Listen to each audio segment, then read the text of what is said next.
Hello, what's up guys? How are you everyone? I hope everybody is well. Today I have one BMW X5. So this car have a problem, AC blower fan not working. So today I will show you how you can solve this problem and why this blower fan not working. Okay. See now I own blower fan but it's not working.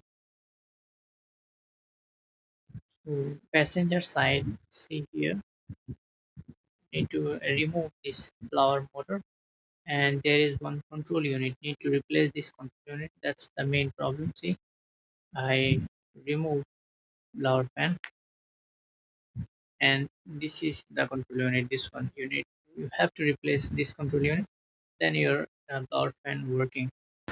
After I replace blower fan unit, then my car blower fan working.